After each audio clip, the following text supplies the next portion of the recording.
22 मार्च 2015 aircraft 9525 अपने 10:01 पे अपना उड़ान भरता है सैन फ्रांसिस्को से। इसमें लगभग 148 पैसेंजर्स थे, जिनमें से 160 स्टूडेंट्स थे, 3 टीचर्स थे जो अपना प्रोजेक्ट कंप्लीट करके आ रहे थे।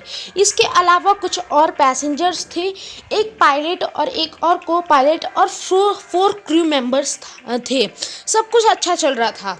प्लेन भी अपने फ्रांस पेरिस से जर्मनी की तरफ जा रहा था। सब कुछ ठीक चल रहा था। प्लेन भी अपने हाई ग्लाइड रेशियो तक पहुंच चुका था। लगभग 40,000 फीट ऊपर चला गया था। अब प्लेन सब कुछ चले जा रहा था और एयर ट्रैफिक कंट्रोलर प्लेन पे लगातार कंट्रोल बनाया हुआ रखा था। पर एयर ट्रैफिक कंट्रोलर को कुछ अजीब लगा।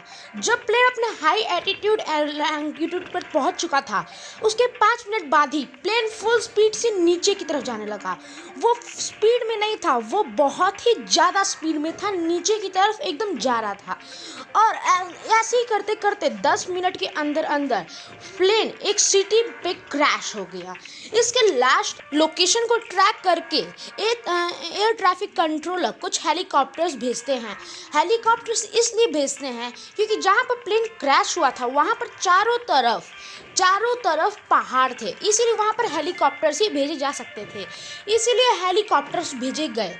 वहाँ पर कुछ देखने के बाद पता चला कि प्लेन का जो पूरा मलबा है, पार्ट्स हैं, वो 2 किलोमीटर स्क्वायर एरिया में फैले हुए हैं। तो सब कुछ ढूंढते हुए जो बच्चे जो प्रोजेक्ट कंप्लीट करके अपने घर जा रहे थे, उनके डेड बॉडीज़ भी समझ नहीं आ रहे थे। जो एक पायलट और को पायलट था वो भी ख़त्म हो चुके थे। ये सब देखकर उनको तो यही लग रहा था कि इनमें से कोई नहीं बचा होगा। सब कोई मर गए थे इस प्लेन में जो भी बैठे थे। सारे डेड बॉडीज़ को एक एक करके सब घर वालों को देने के बाद यहाँ से हमारे केस स्टडी शुरू होता है। केस स्टडी इसलिए होता है दोस्तों कि केस स्टडी इसलिए नहीं होता है कि ये पता करने के लिए कि गुनहगार कौन है और उसको सज़ा दी जाए। केस स्टडी इसलिए होता है कि अगर कोई गलत, मतलब कोई इसमें कुछ गलत हो, अगर कोई फॉल्ट हो प्लेन में, तो वो तो उसको ठीक किया जाए, क्योंकि फ्यूचर में उसका और घटना ना हो। तो सबसे पहले हम अपना केस स्टडी स्टार्ट करते हैं। तो अपने हमारे एरोप्लेन का ग्लाइड रेशियो था 17/1। ग्लाइड रेशियो क्या होता है? ग्लाइड रेशियो की वजह से हम लोग कर सकते हैं हैंडल प्लेन को, अगर वो क्रैश भी होना चाहे। तो प्लेन 100 फीट के नीचे से 17,000 फीट के नीचे से गिर गया और प्लेन 40,000 फीट के ऊपर से था। और फिर डायरेक्टली अपने हाई एल्टीट्यूड के पहुंचने के बाद ही 40,000 फीट के नीचे से वो सीधा नीचे गया। ऐसा देखा जाए तो प्लेन अपने ग्लाइडर से ग्लाइड भी कर सकता था। ग्लाइडर एक बहुत ही यूज़फुल चीज़ होती है एक एयरक्राफ्ट में। अगर एक एरोप्लेन का फ्यूल भी ख़त्म हो जाए तो वो ग्लाइडर उसको 30 मिनट तक ग्लाइड करने में हेल्प करता है। पर मुझे नहीं लगता इस केस में कुछ ऐसा भी हुआ है। अगर वो फ्यूल ख़त्म होता है या इंजन में कभी आग भी लग जाती तो ग्लाइडर कम से कम 10-20 मिनट्स तक उसको ग्लाइड करने में हेल्प करता है।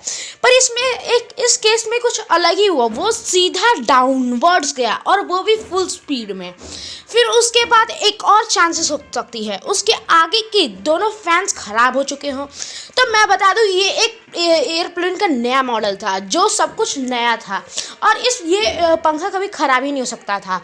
और बाई चांस ख़राब भी हो गया हो तो इसमें एक ऑटोमेटिक सिस्टम है जो प्लेन को 30 मिनट्स तक हवा में रख सकता है और फिर पायलट उसको कंट्रोल करके लैंड भी कर सकता है। घटना के 3 महीने बाद हमें एक रिकॉर्डर मिला जिसने सारे पर्दों का फाश कर दिया। लोगों के सामने ये ट्रुथ आ गया। ये कोई ऑटोमेटिकल नहीं था, कोई ऑटोमेटिकल इंजन की गलती नहीं थी। ये एक सोचा समझा साजिश था। जो को पायलट था, जो नया ज्वाइन हुआ था 1 साल पहले, वो सुसाइड करने के मकसद में था। और जो पायलट था वो बहुत ही अच्छा पायलट था, जिसने 3 साल से प्लेन चला रहा था। जो कोई पायलट था वो बहुत ही बड़े डिप्रेशन में था और इतना बड़ा डिप्रेशन था कि उसको सुसाइड करने का कोई अलावा नहीं हुआ। फिर इस रिकॉर्डर के बाद से सारे गवर्नमेंट पुलिस ने उसके घर पे छानबीन करना स्टार्ट कर दिया कि क्यों उसने सुसाइड करना चाहा। ऐसा तो कोई कुछ नहीं मिला कि वो क्यों डिप्रेशन में था, क्यों सुसाइड करना चाहता था, पर एक और सबूत मिला कि वो सुसाइड करना चाहता था। पर रुकिए उस सबूत से पहले आपके मन में एक क्वेश्चन आ रहा होगा कि अगर को पायलट सुसाइड करने के मकसद में था तो पायलट ने उसको रोका क्यों नहीं। तो ऐसा होता है दोस्तों, मैं आपको बता दूं कि प्लेन जब हवा में अपने हाई एल्टीट्यूड में आ जाता है तो जो पायलट होता है या कोई पायलट वो कॉफ़ी पीने के लिए थोड़ा देर बाहर जाता है और सारा कंट्रोल अब को पायलट में होता है। और हुआ ये कि को पायलट ने पूरा उसको लॉक कर दिया था, गेट को लॉक कर दिया था और अब सारा कंट्रोल को पायलट के हाथ था। पर पायलट बाहर से उस गेट को खोल भी सकता है एक सीक्रेट कोड की मदद से। पर जो को पायलट था वो फुल इन्फॉर्मेशन के साथ आया था। उसने पूरा सब कुछ पढ़ लिया लॉक करने का, गेट को लॉक करने का, और फिर गेट को लॉक करके उसने अपने अंजाम को मकसद दे दिया और इसमें सारे लोगों की जान गई, यहाँ तक कि को पायलट भी नहीं बचा। फिर अब सबूत की बात करते हैं। वहाँ पर ऐसे तो कोई सबूत नहीं मिला, पर एक सबूत मिला जिसकी वजह से वो ये जानने के लिए कि उसने सुसाइड किया, क्यों किया ये अभी तक कुछ पता नहीं चला है। वो इंटरनेट पे हमेशा सर्च मारता रहता था कि हाउ टू सुसाइड, मतलब कंप्यूटर मोबाइल्स में हर सब एक इंटरनेट पे सर्च करता रहता था। इसका डिप्रेशन इतना खतरनाक था जिसकी वजह से उसको बहुत ही भारी डिप्रेशन करना कहा और इसके अलावा मरने के अलावा इसको कोई चांस नहीं मिला, इसीलिए वो इंटरनेट पे हमेशा खोजता था। और फिर उसको प्लेन को क्रैश करवा के अपने मकसद को अंजाम देना सबसे बेस्ट तरीका लगा।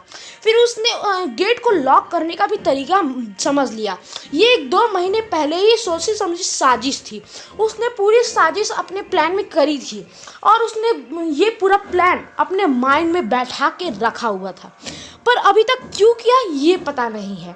1 साल हो गए इस घटना के हुए अभी इस घटना को कोई इंटरेस्ट नहीं हुआ है।